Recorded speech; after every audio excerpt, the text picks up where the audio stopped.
Le détachement de la faute. Mes enfants bien-aimés, la paix soit à vous et à vos familles.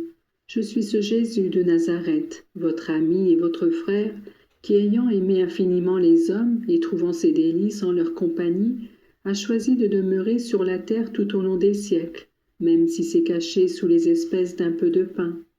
Je vous aime, mes enfants, et de même qu'au peuple hébreu en route vers la terre promise, je ne laissais pas manquer la nourriture qui le soutint.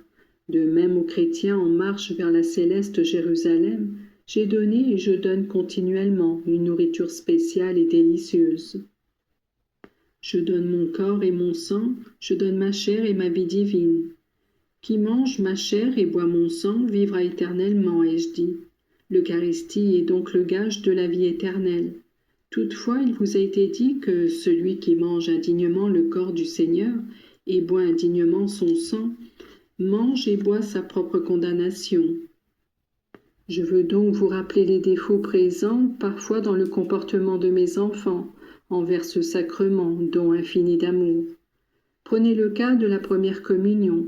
C'est la première rencontre avec moi, et moi j'attends, je dirais presque avec impatience, de pouvoir entrer dans ces cœurs et de les faire tout entiers miens, en les enrichissant de vertu et de grâce.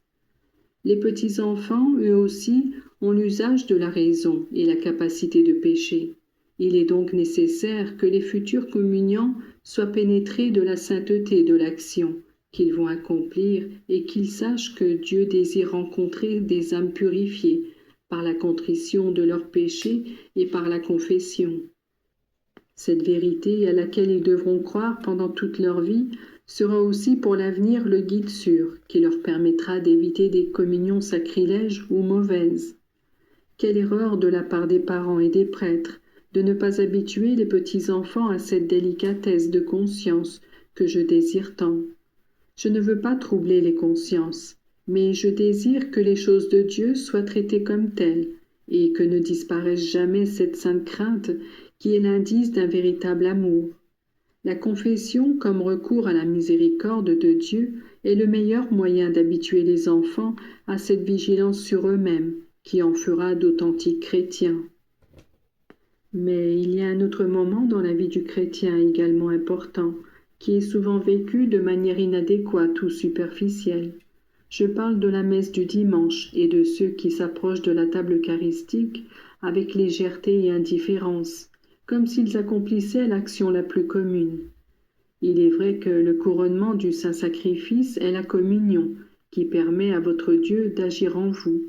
Mais ne pensez-vous pas que tout chrétien devrait éprouver le besoin de se purifier avant de me recevoir ?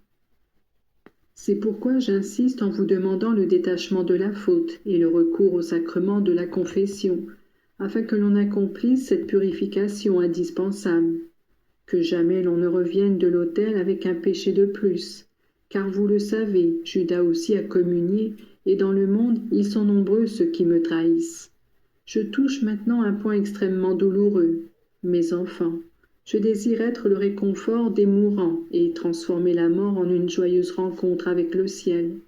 L'Église appelle viatique la dernière communion, parce qu'elle devrait être un moyen puissant et efficace de parcourir le dernier tronçon du voyage sans retour.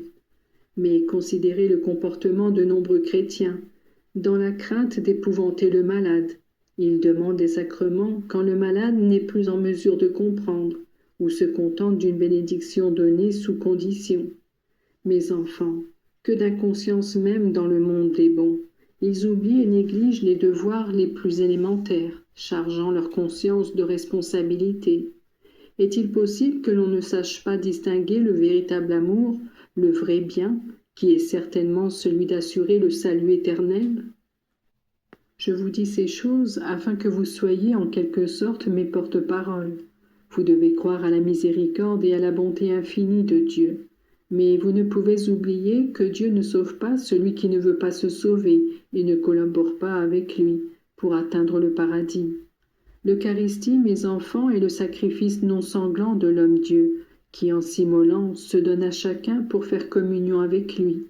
Mais c'est aussi une continuelle invitation à exercer envers votre prochain cette donation et cette communion, qui font de vous tous, unis à vos frères et à moi, ce corps mystique qui est l'Église.